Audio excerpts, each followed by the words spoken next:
leo ni kama tumesinzia kidogo.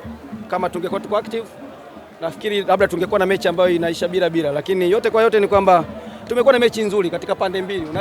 Unaweza kuona umeangalia upande mwingine una attack, upande mwingine una defend. Hizo zote ni pati za kimpira. Sio tunafikiri kwamba maybe ku attack tu ndio pati ya mpira, si ndio? Defending pia kama mtu yuko kwenye ubora wa kudefend, maana yake ni mechi ambayo ni nzuri. So tumetoa upinzani ambao kidogo unastahili kwa level ya Premier League, lakini bahati mbaya zaidi hatujaondoka na point 3 kwenye mechi hii, lakini tumeondoka na proud ya vijana wetu kwamba wanaweza kufanyia mpango kwenye tactical. Lakini ukiangalia mechi ambayo umecheza unastahili kuondoka na alama 3. Yeah, kwa sababu ukiangalia dakika za mwisho hizi kuna moment ambazo tunazipata. Sababu alama 3 hazipatikani kila dakika kutoka ya kwanza. No, ni zile moments ambazo wewe unazipata. Tumepress zaidi hapa juu, unaona dakika za mwisho hizi mpaka filimbi inapulizwa. Ni kwamba sisi ndio kwenye mashambulizi kwenye mpira wa kutenga, si ndio? Na ndio hapo mpira ulipoishia. So you never know kwamba labda hata huo mpira wa kutenga ungeweza kutupa faida. Kwa hiyo plan ilikuwa iko vizuri. Mwalimu, umekosa alama 3 kwa sababu ya ubora wa Simba au kwa sababu uamuzi haukuwa mzuri kwenye mchezo?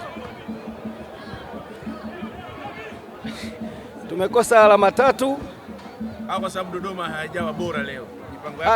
Dodoma ilikuwa vizuri. Tumekosa alama 3 nafikiri kwa nature ya mechi tu, kwamba wakati mwingine mnapokuwa mmetai basi kuna tukio moja linaweza likaleta utofauti, aidha ubora wa mchezaji binafsi, si ndio, ama matukio ambayo yanapatikana kwenye mechi. So sisi kwetu sisi tulikuwa na ubora ambao tumekuja nao, na ndicho kitu tulichokuwa tumeplan kwamba defend to attack, then kilicholeta utofauti ndio baadhi ya matukio ambayo yanapatikana kwenye mechi hayo, basi yanaamua mechi. Sababu hiyo pia pati ya kwanza, timu ya kwanza, timu ya pili, timu ya tatu uwanjani inaweza ikaleta utofauti kidogo, aidha wawe bora ama wasiwe bora. So sisi tunafurahia kile ambacho tumekitoa kwenye mechi. Kwa maelezo yako Simba alikuwa bora, ndio maana tumekosa alama 3. Kuna matukio ambayo yameleta utofauti kwenye hii mechi, ambayo matukio ya Simba. Nikizungumza kwamba hii mechi imetofautishwa na goli moja. So matukio is either labda ya faulo ndani ya 18 ndio tukio ambalo limetofautisha hii mechi, ama sio faulo ndani ya 18 ndio tukio ambalo limetofautisha nini mechi. So siwezi kuprove kwamba ni faulo ama sio faulo. Sisi sote tutaenda kuangalia. Kitu ambacho unajivunia kwenye timu yako leo, ambacho unaenda dressing room na kupongeza wachezaji, ni kitu gani? Nafikiri ni kuimarika kwenye tactical discipline. Ya, kwa sababu unaweza kuja na mpango wako afu watu wasifanyie kazi na then ukaenda kupoteza labda hata goli 2, 3, 4, watu wakawa wanacheza namna ambavyo watu wanafikiria.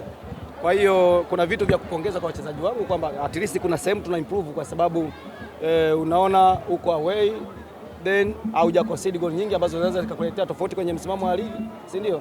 Lakini ile performance pia inaweza kuwa proud kwa wachezaji wako kuendelea kwenye mechi nyingine. Unakiri kwamba umetumia energy kubwa sana kwenye mchezo huu, na kama ni ndio hauoni kama itakuwa na athari kwenye mchezo unaofuata? Sidhani kama unajua hata ratiba ya ligi jinsi ilivyo. Yaani mechi inayofuata tunacheza tarehe 16 mwezi wa 4. Sasa inaniathiri vipi? Unakiri kwamba umetumia energy kubwa? No, naomba ufuatilie mpira vizuri. Unakiri kwamba mechi ya leo umetumia energy? Hakuna mechi ambayo huwezi kutumia energy. No, unapaswa utusifu. Kama tunaweza tukasurvive dakika 90, unapaswa usifu level ya utimamu wa mwili wa timu ya Dodoma Jiji.